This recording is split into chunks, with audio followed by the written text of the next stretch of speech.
So hey guys, welcome back to our channel. So మనం ఈరోజు చూడబోయే టాపిక్స్ ఏంటి అంటే లైక్ థర్మల్ స్టెబిలిటీ చూస్తాము అండ్ హీటింగ్ ఎఫెక్ట్ చూస్తాము.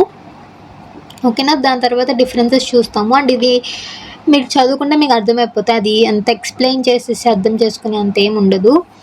అండ్ నెక్స్ట్ వచ్చేసి ది మోస్ట్ ఇంపార్టెంట్, ఇక్కడ ఏమైతే స్లైడ్స్ 28 నుంచి 35 వరకు చాలా ఇంపార్టెంట్ అనమాట. అండ్ మనకి ఈ ఇయర్ వెబ్సైట్లో కూడా క్వశ్చన్స్ వచ్చాయి వీటి మీద, జస్ట్ రియాక్షన్స్ మీదే క్వశ్చన్స్ వచ్చాయి.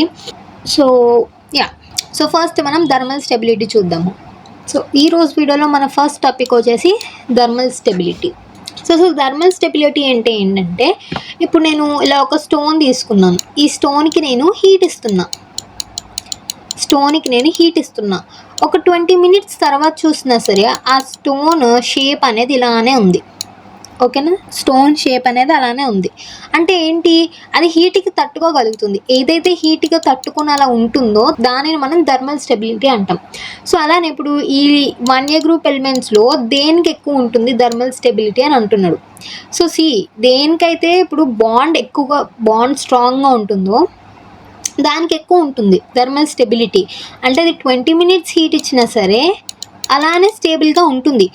ఏదో ఒక టైంకి అది కూడా ఎలక్ట్రాన్ లూజ్ అవ్వాల్సిందే, కానీ ఎక్కువసేపు ఏది స్టేబుల్గా ఉండగలుగుతుందో దానికి థర్మల్ స్టెబిలిటీ ఎక్కువ అని చెప్తాము. ఓకేనా, సో ఫస్ట్లీ చూద్దాము.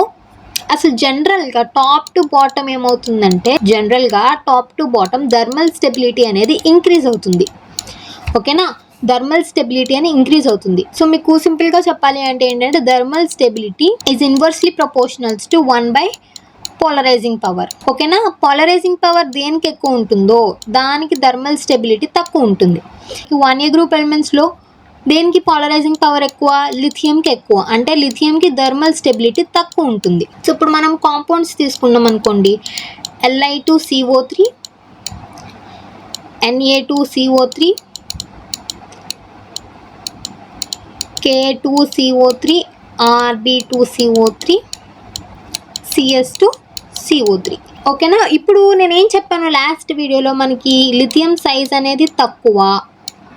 ఓకేనా, క్యాటియాన్ సైజ్ అనేది తక్కువ, యానియాన్ సైజ్ అనేది చాలా ఎక్కువ. రెండు సైజెస్ సిమిలర్గా ఉంటేనే బాండ్ అనేది స్ట్రాంగ్ ఉంటుంది. ఈ రెండు సైజెస్ సిమిలర్గా లేవు, ఒకటి స్మాల్ అయితే ఇంకోటి లార్జ్ సైజులో ఉన్నాయి. సో రెండు సైజ్ సిమిలర్గా లేవు కాబట్టి దీనికి ఏమవుతుంది, బాండ్ అనేది చాలా వీక్ ఉంటుంది. అప్పుడు మనం హీట్ ఇచ్చామనుకోండి, ఇది స్టేబుల్గా ఉంటుందా? జనరల్గా మనం ఏం చెప్పుకున్నాము, లిథియంలో ఎలక్ట్రాన్స్ న్యూక్లియస్ దగ్గరగా ఉంటాయి, అవి బయటికి ఈజీగా వెళ్ళలేవు అనుకున్నాం. బట్ అది వేరే కేస్. ఈ కేసెస్లో ఏమవుతుంది చూడండి, స్మాల్ క్యాటయాన్, లార్జ్ ఆనయాన్, అసలు అట్రాక్షన్స్ సరిగ్గా ఉండవు. సో హీట్ ఇచ్చినప్పుడు వెంటనే ఒక ఎలక్ట్రాన్ రిమూవ్ అయిపోతుంది, లైక్ అది బ్రేక్ అయిపోతాయి.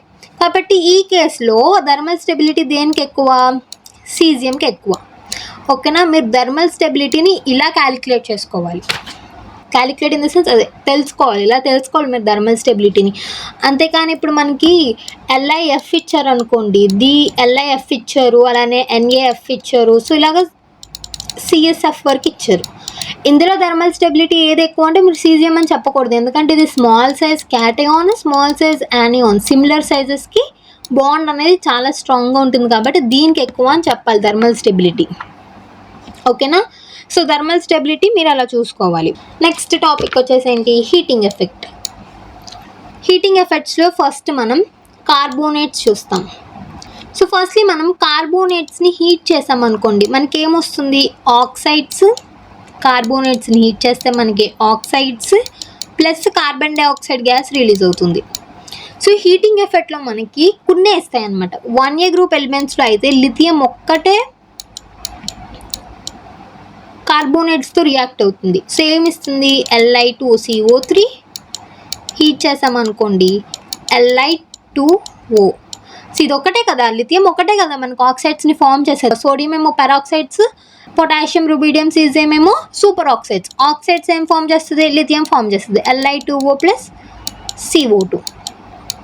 సో ఇక మీకు Li2O ఫామ్ అవుతుందని తెలియలేదు అనుకోండి, బై ప్రోడక్ట్ అయినా అట్లీస్ట్ గుర్తుపెట్టుకోండి, CO2 మిగిలింది ఏంటి, Li2O. సో ఇలా గుర్తుపెట్టుకోండి. నెక్స్ట్ వచ్చేసి సల్ఫేట్స్. కార్బోనేట్స్ అయిపోయింది. నెక్స్ట్ వచ్చేసి సల్ఫేట్స్. సో సల్ఫేట్స్ని మనం హీట్ చేసామనుకోండి, మనకేమొస్తుంది, సేమ్ ఆక్సైడ్స్ వస్తుంది ప్లస్ SO3 అనేది ఫామ్ అవుతుంది. ఓకేనా. సేమ్ ఇది కూడా మళ్ళీ 1A గ్రూప్ ఎలిమెంట్స్లో చూసుకుంటే లిథియం ఒక్కటే దీంతో రియాక్షన్ ఇస్తుంది. సరేనా. నెక్స్ట్ వన్ వచ్చేసి బైకార్బోనేట్స్. బైకార్బోనేట్స్ని హీట్ చేసామనుకోండి, మనకి కార్బోనేట్స్ వస్తాయి అండ్ కార్బన్ డైఆక్సైడ్ వస్తుంది, వాటర్ మాలిక్యూల్ వస్తుంది H2O. ఓకేనా. సో ఈ కార్బోనేట్స్ బైకార్బోనేట్స్తో ఏమేమి రియాక్ట్ అవుతాయి అంటే 1A గ్రూప్ ఎలిమెంట్స్ అన్నీ రియాక్షన్ ఇస్తాయి. Reaction in the sense decompose అవుతాయి. బైకార్బోనేట్స్తో రియాక్షన్ జరుపుతున్నప్పుడు ఇవన్నీ ఏమవుతాయి, డికంపోజ్ అవుతాయి. ఓకేనా. సో ఎలా డికంపోజ్ అవుతాయో చూద్దాం.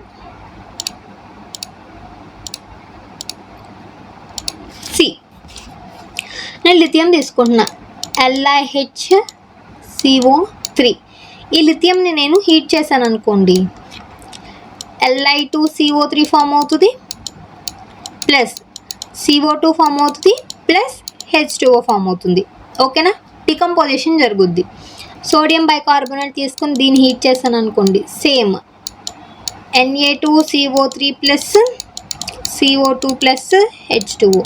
అలానే మనం పొటాషియం తీసుకుంటే K2CO3, రుబీడియం తీసుకుంటే Rb2CO3, సీజియం తీసుకుంటే CS2CO3.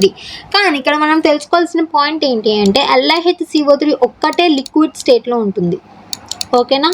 మిగతావి అన్నీ సాలిడ్ స్టేట్లో ఉంటాయి. ఇది ఒకటి గుర్తుపెట్టుకోవాలి బైకార్బోనేట్స్లో. ఓకేనా. సో నెక్స్ట్ రియాక్షన్ దేంతో అంటే నైట్రేట్స్తో. ఓకేనా. 1A గ్రూప్ ఎలిమెంట్స్ అన్ని రియాక్షన్స్ ఇస్తాయి ఇందులో. నైట్రేట్స్ అంటే NO3- అనమాట. సో ఎగ్జాంపుల్ తీసుకుంటే NaNO3ని హీట్ చేసామనుకోండి, ఆక్సైడ్స్ ఫామ్ అవుతాయి. NaNO2 ఏమంటాం వీటిని, ఆక్సైడ్స్ అంటాం. Oxides plus oxygen molecule form అవుతుంది. ఓకేనా. సో హీటింగ్ ఎఫెక్ట్ అంత ఇంపార్టెంట్ కాదు, సో దట్ కొంచెం స్పీడ్గా చెప్పేశాను. అండ్ ఇవి డిఫరెన్సెస్ మీరు చూసుకోవచ్చు. డిఫరెన్సెస్ అనేది మీరు చూసుకోండి. లిథియంకి అదర్ ఆల్కలీ మెటల్స్కి డిఫరెన్సెస్ ఏమున్నాయి. సో దీనికి సైజ్ తక్కువ ఉంటుంది అండ్ ఆల్సో ఇది ఎయిర్లో నైట్రోజన్తో ఈజీగా రియాక్ట్ అవుతుంది.